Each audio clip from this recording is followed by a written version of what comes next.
ಅವರೆಕಾಳು ಸೀಸನಲ್ಲಿ ಡೆಫಿನೆಟ್ಲಿ ಮಾಡಲೇಬೇಕಾಗಿರುವಂತಹ ಮತ್ತೊಂದು ರೆಸಿಪಿ ಅಂತ ಹೇಳಿದ್ರೆ ಅದು ಹಿತ್ಕಿದ ಅವರೆಕಾಳು ಬಾತು. ಈ ಒಂದು ಬಾತ್ ರೆಸಿಪಿನ ಮಾಡೋದಕ್ಕೂ ಮುಂಚೆ ಚಾನಲ್ಗೆ ಹೊಸಬ್ರಾಗಿ ನೋಡ್ತಾ ಇದ್ರೆ ಪ್ಲೀಸ್ ಸಬ್ಸ್ಕ್ರೈಬ್ ಮಾಡ್ಕೊಳ್ಳಿ. ಹಾಗೆಯೇ ವಿಡಿಯೋ ಇಷ್ಟ ಆದರೆ ಪ್ಲೀಸ್ ಒಂದು ಲೈಕ್ ಮಾಡಿ. ಮೊದಲಿಗೆ ನಾನಿಲ್ಲಿ ಹಿತ್ಕಿದ ಅವರೆಕಾಳು ಬಾತ್ನ ಮಾಡೋದಕ್ಕೆ ಮಸಾಲೆನ ರೆಡಿ ಮಾಡ್ಕೊಳ್ಳೋದಕ್ಕೋಸ್ಕರ ಮಿಕ್ಸರ್ ಜಾರ್ಗೆ 3 ಹಸಿರು ಮೆಣಸಿನಕಾಯಿ, ಹಾಗೆಯೇ ಸ್ವಲ್ಪ ಶುಂಠಿ, ಹಾಗೆಯೇ 1 ಗೆಡ್ಡೆ ಆಗುವಷ್ಟು ಬೆಳ್ಳುಳ್ಳಿ ಹಾಕೊಂಡಿದ್ದೀನಿ. ಅದ್ರ ಜೊತೆಗೇನೆ ಸ್ವಲ್ಪ ಚಕ್ಕೆ ಮತ್ತೆ ಒಂದು 3 ರಿಂದ 4 ಲವಂಗನ ಹಾಕೊಳ್ತಾ ಇದ್ದೀನಿ. 1 ಟೀ ಸ್ಪೂನ್ ಆಗುವಷ್ಟು ಸೋಂಪು, ಹಾಗೆಯೇ 1.5 ಟೀ ಸ್ಪೂನ್ ಆಗುವಷ್ಟು ನಾನಿಲ್ಲಿ ರೆಡ್ ಚಿಲ್ಲಿ ಪೌಡರ್ನ ಹಾಕೊಳ್ತಾ ಇದ್ದೀನಿ. ಅದ್ರ ಜೊತೆಗೇನೆ 1 ಟೀ ಸ್ಪೂನ್ ಆಗುವಷ್ಟು ಧನಿಯಾ ಪುಡಿ, ಇದಿಷ್ಟು ಕೂಡ ಹಾಕೊಂಡಿದ್ದಾದ್ಮೇಲೆ ಇದ್ರ ಜೊತೆಗೆ ಸ್ವಲ್ಪ ಅರಿಶಿನ ಪುಡಿ ಹಾಕೊಳ್ತಾ ಇದ್ದೀನಿ. ಹಾಗೆಯೇ ಒಂದು ಅರ್ಧ ಕಪ್ ಆಗುವಷ್ಟು ನಾನಿಲ್ಲಿ ಹಸಿ ತೆಂಗಿನಕಾಯಿ ತುರಿನ ಹಾಕೊಳ್ತಾ ಇದ್ದೀನಿ. ಇದ್ರ ಬದಲಿಗೆ ನೀವು ಒಣಕೊಬ್ಬರಿ ಕೂಡ ಹಾಕೋಬಹುದು.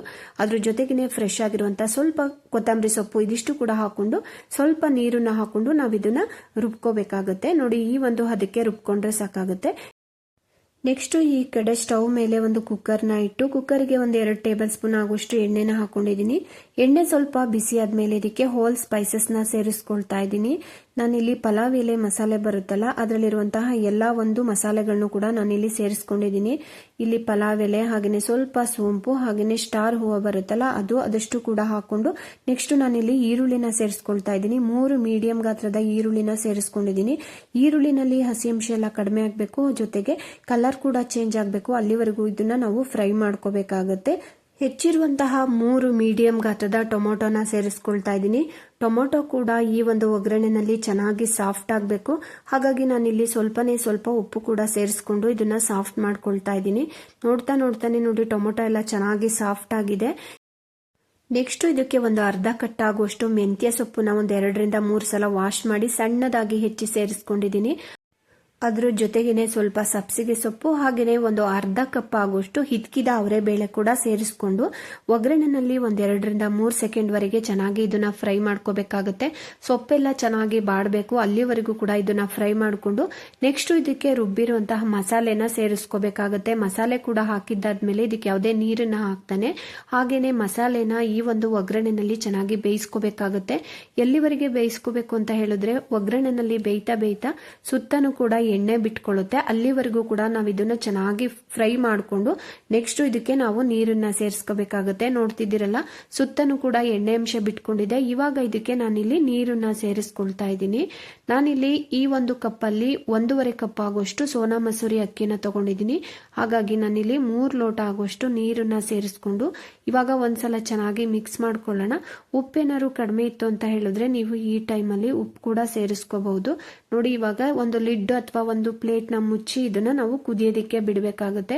ನೋಡಿ, ಇವಾಗ ಚೆನ್ನಾಗಿ ಮಸಾಲೆ ಎಲ್ಲ ಕುದೀತಾ ಇದೆ. ಈ ಟೈಮಲ್ಲಿ ನಾವು ಅಕ್ಕಿನ ಸೇರಿಸ್ಕೋಬೇಕಾಗುತ್ತೆ. ಅಕ್ಕಿ ಸೇರಿಸೋದಕ್ಕೂ ಮುಂಚೆ ನಾನಿಲ್ಲಿ ಉಪ್ಪು ಸ್ವಲ್ಪ ಕಡಿಮೆ ಇತ್ತು, ಹಾಗಾಗಿ ಒಂದು 1/4 ಟೀ ಸ್ಪೂನ್ ಆಗುವಷ್ಟು ಉಪ್ಪು ಕೂಡ ಸೇರಿಸ್ಕೊಂಡಿದ್ದೀನಿ. ನೋಡಿ, ಈ ಕಡೆ ಒಂದು 1/4 ಗಂಟೆವರೆಗೆ ನಾನಿಲ್ಲಿ ಅಕ್ಕಿನ ನೆನೆಸ್ಕೊಂಡಿದ್ದೆ, ಹಾಗಾಗಿ ನೆನೆಸಿರುವಂತ ಅಕ್ಕಿನ ನಾನು ಇವಾಗ ಮಸಾಲೆ ಒಳಗಡೆ ಸೇರಿಸ್ಕೊಳ್ತಾ ಇದ್ದೀನಿ.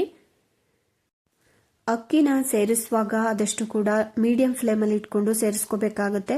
ಅಕ್ಕಿ ಎಲ್ಲವನ್ನು ಕೂಡ ಮಸಾಲೆ ಒಳಗಡೆ ಸೇರಿಸಿದ್ದಾದ್ಮೇಲೆ ಇದನ್ನ ತಿರುಗಿಸ್ಕೊಳ್ತಾ ನಾವು 3/4 ಭಾಗ ಅಕ್ಕಿ ಬೇಯಬೇಕು, ಅಲ್ಲಿವರೆಗೂ ಕೂಡ ನಾವು ಇದನ್ನ ಬೇಯಿಸ್ಕೊಂಡು ಕೊನೆಯಲ್ಲಿ ಇದಕ್ಕೆ ಒಂದು ಅರ್ಧ ಹೋಳಾಗುವಷ್ಟು ನಿಂಬೆ ಹಣ್ಣಿನ ಹುಳಿನ ನಾನಿಲ್ಲಿ ಸೇರಿಸ್ಕೊಳ್ತಾ ಇದ್ದೀನಿ.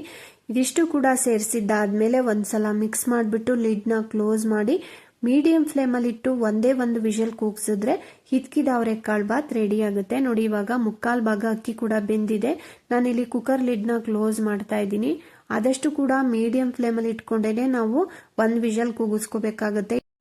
ವಿಷಲ್ ಕೂಡ ಆಗಿದೆ, ಕುಕ್ಕರ್ ಕೂಡ ತಣ್ಣಗಾಗಿದೆ. ನಾನಿಲ್ಲಿ ಓಪನ್ ಮಾಡ್ತಿದ್ದೀನಿ. ತುಂಬಾನೇ ಚೆನ್ನಾಗಿರುತ್ತೆ, ಒಂಥರ ಡಿಫ್ರೆಂಟ್ ಟೇಸ್ಟ್ ಕೂಡ ಇರುತ್ತೆ.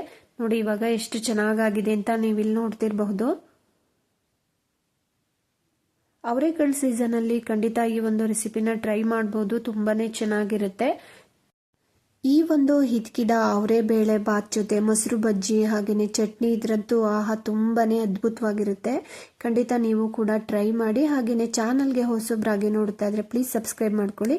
ಜೊತೆಗೆ ವಿಡಿಯೋನ ಹೆಚ್ಚಾಗಿ ನಿಮ್ಮ ಫ್ರೆಂಡ್ಸ್ ಮತ್ತೆ ರಿಲೇಟಿವ್ಸ್ಗೂ ಕೂಡ ಶೇರ್ ಮಾಡಿ ನಮಗೆ ಸಪೋರ್ಟ್ ಮಾಡಿ.